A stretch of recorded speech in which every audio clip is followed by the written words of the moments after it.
அனைவருக்கும் வணக்கம். சத்ரபதி சிவாஜியின் வாழ்க்கை வரலாறு பாகம் 6. புத்தெழுச்சி நாயகனின் பிறப்பு.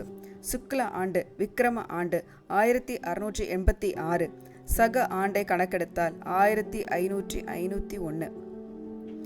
சூரியன் உத்தராயணத்தில் இருந்தான். சிசிர ருது. பங்குனி மாதம் தேய்பிறை. திருதியை திதி. வெள்ளிக்கிழமை. மகிழ்ச்சிகரமான காலை வேளை. ஆங்கில கணக்கெடுப்பை எடுத்தால் 19 பிப்ரவரி 1630 அன்று ஷஹாஜி ராஜே போஸ்லேயின் தர்ம பத்னி சௌபாகியவதி ஜீஜாபாய் ஒளிமிகுந்த புதல்வனை பெற்றெடுத்தாள். நெருப்பில் சுட்டு எடுத்த தங்கத்தை போன்று, அதாவது புடம்போட்ட தங்கத்தை போன்று ஒளி வீசும் நிறம், அழகு முழுமையாக முகத்தில் தெரிந்தது. கடவுளின் ஒளிவட்டம், பறந்து விரிந்த தோள்களுக்கு நடுவில் கழுத்து என எல்லா அங்கங்களும் சிறப்பாக இருந்தன. குழந்தையின் கண்களில் மிகுந்த ஒளி தெரிந்தது.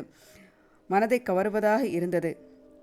பிறந்தவுடன் சிறிது நேரம் அழுத குழந்தை தனது சிவப்பான உதடுகளில் மிருதுவான புன்னகையை வீசிக்கொண்டிருந்தது.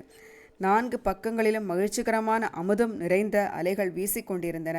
கோவில்களின் மணி ஓசையும் சங்கு ஒலி ஓசையும் மந்திர உச்சாரணத்தின் நடுவில் துதிப்பாடல்களும் வேத கோஷங்களும் எழுந்து கொண்டிருந்தன. பரஸ்பரம் ஒருவரை ஒருவர் வாழ்த்தி கொண்ட மகிழ்ச்சிகரமான சூழ்நிலை கோட்டை முழுவதும் பரவி இருந்தது.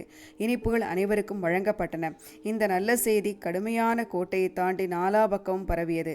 ஜீஜா மாதாவின் மகிழ்ச்சி வர்ணிக்க முடியாததாக இருந்தது.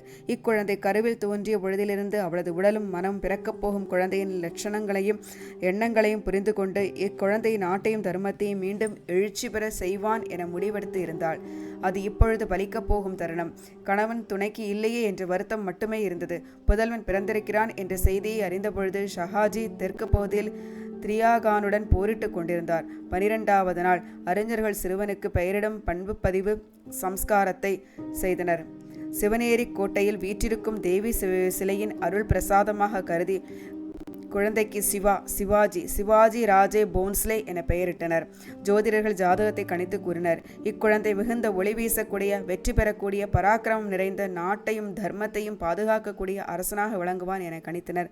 மிலேச்சர்களை அழித்து சொந்த அரசை உருவாக்கி காட்டுவான் என கணித்த ஜோதிடர்களின் முகங்களில் பாரத நாட்டின் எதிர்காலம் ஒளிவீசிக் கொண்டிருந்தது. அனைவருக்கும் மிகுந்த தானங்களையும் அளித்து அனைவரையும் சந்தோஷப்படுத்தி இந்த கொண்டாட்டம் நிறைவாக முடிவு பெற்றது. மீண்டும் மற்றொரு பதிவில் சந்திக்கலாம். நன்றி, வணக்கம்.